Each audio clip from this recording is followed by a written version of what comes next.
73% of people don't actually like YouTube Shorts. What is going on? I honestly couldn't believe this because you'd think that at least 50%, that would be my baseline assumption, is that 50% of people would like them. I was very wrong. But there are definitely some like mixed feelings about it. A lot of people said it's a love-hate relationship. So we know this because we did a community post and we got quite a few responses. Nearly 1,000.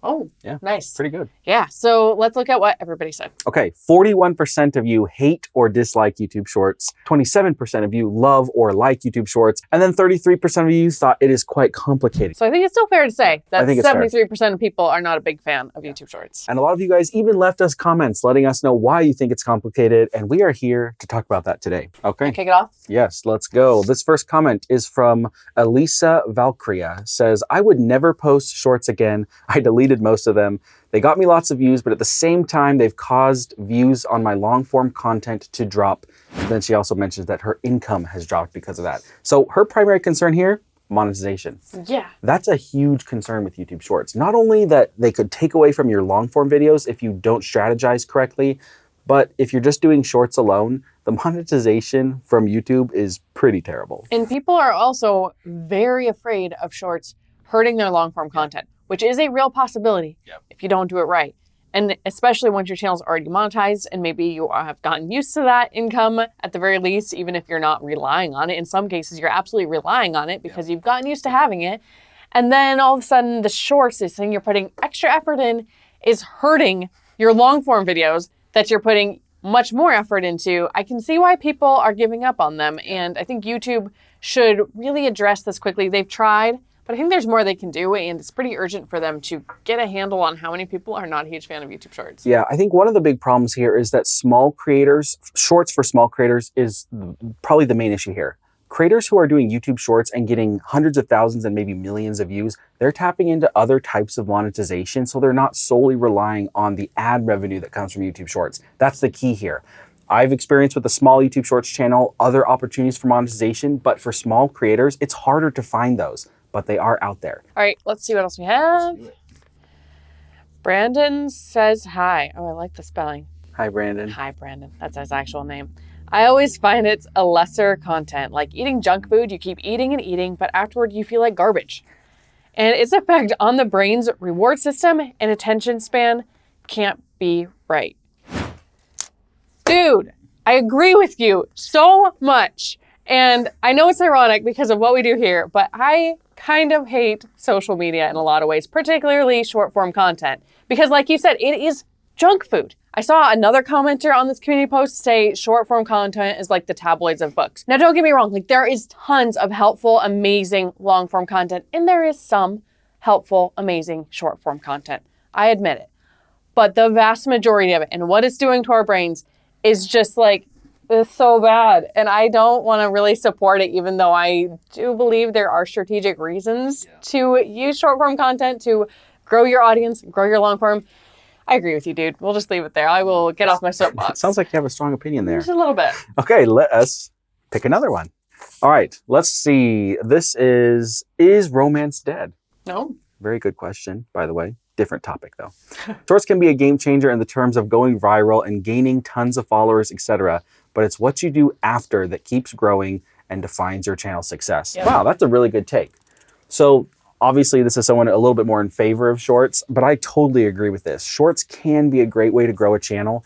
Of course, you need to be strategic, and we're probably going to make a whole other video talking about our short strategy. But if you do it right, you can grow a great following.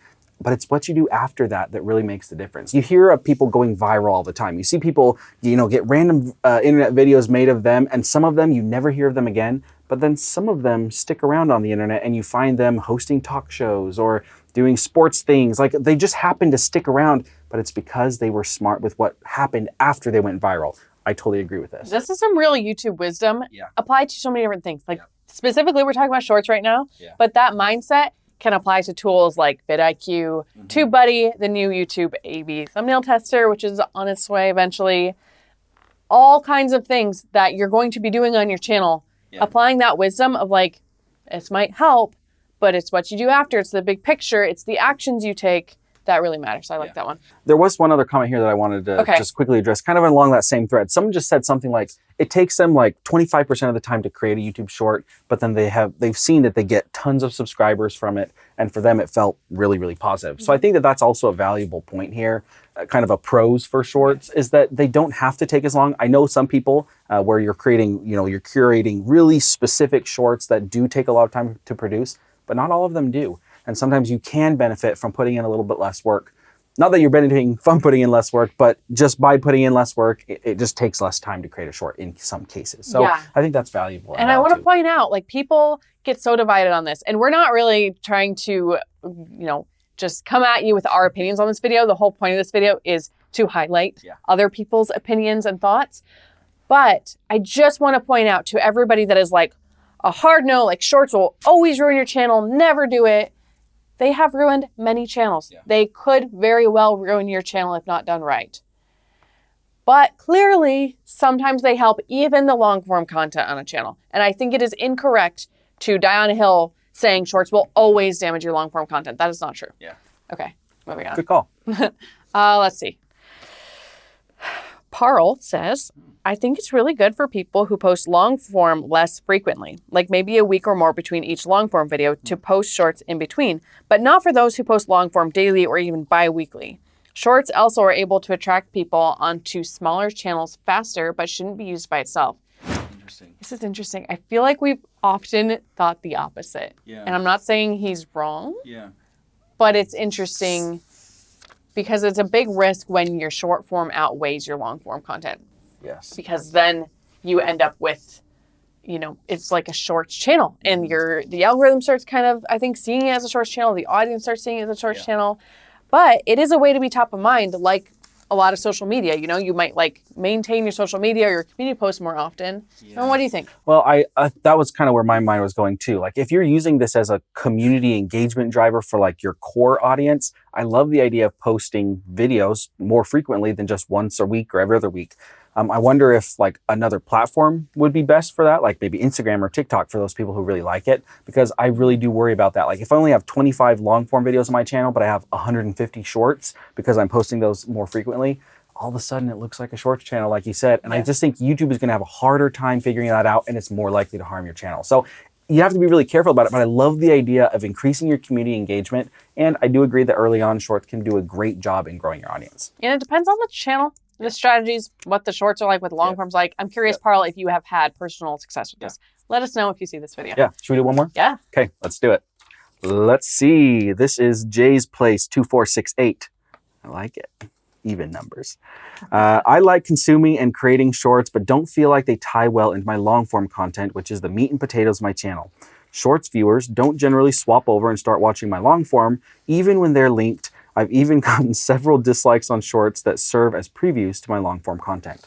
So I think this is kind of like, we're getting into strategy here, like actual short strategy. And like I said, there is so much to be said about short strategy. And we've even been really talking recently, like, how can you use YouTube Shorts? I don't love the idea that people just say they don't work or they do work in every case. I think that there is a very specific way that you should use them, and we are coming up with our short strategy from everything that we've seen. But I do agree with this here, like sometimes it's just not a good fit for your channel. End of story. And if that's the case for you, that is totally okay. I also think for some people it is the right fit. Yeah. And if you just hate them, that's Don't okay. do 'em. Right. Don't do them. Give this video a like. That's your call to action exactly. in that case, and move on with your life. Like, you never have to feel pressured to doing shorts. It is, I don't think it will ever be the case where you have to do YouTube Shorts to succeed on YouTube. If that does happen, sad day, man. But I don't think it's likely, at least not for maybe 20 years. Yeah, I don't think so either. For those of you who do want to do shorts or have questions about shorts, leave those down in the comments and let's have a discussion about how to use YouTube Shorts. Thank you guys for watching, and we'll see you in the next one.